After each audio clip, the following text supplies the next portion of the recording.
बहुत समय पहले की बात है, जब धरती पर आधुनिक सभ्यता का नामो निशान भी नहीं था। हमारे पूर्वज प्राचीन सभ्यताओं का हिस्सा थे। ये सभ्यताएं रहस्यमयी थीं, जिनकी कहानियां आज भी हमें चौंका देती हैं।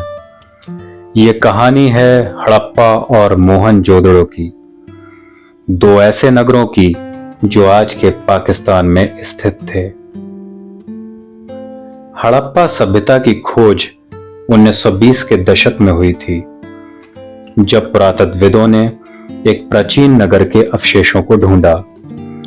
जैसे जैसे खुदाई होती गई, वैसे वैसे ये साफ होता गया कि ये कोई साधारण नगर नहीं था, बल्कि ये एक अत्यधिक संगठित और उन्नत सभ्यता थी।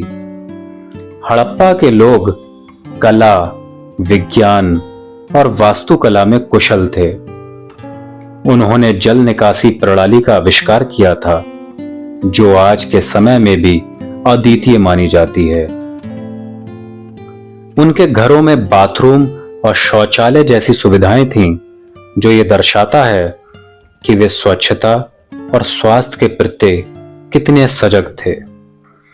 लेकिन सबसे अद्भुत बात थी उनकी लिपि, जो आज तक पूरी तरह से पढ़ी नहीं जा सकी है। इस लिपि में बने चित्र और चिन्ह आज भी एक रहस्य बने हुए हैं। ऐसा माना जाता है कि अगर हम इस लिपि को समझ पाए तो हमें इस सभ्यता के बारे में और अधिक गहन जानकारी मिल सकती है। मोहनजोदड़ो हड़प्पा की तरह ही एक विशाल और सुव्यवस्थित नगर था। यहाँ के लोग व्यापार में भी माहिर थे। वे विभिन्न क्षेत्रों से सामान का आदान प्रदान भी करते थे, जिसमें मसाले, वस्त्र और अन्य कीमती वस्तुएं शामिल थीं।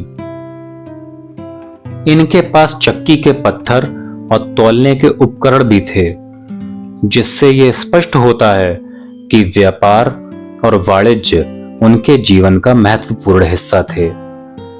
लेकिन एक दिन यह सभ्यता अचानक गायब हो गई।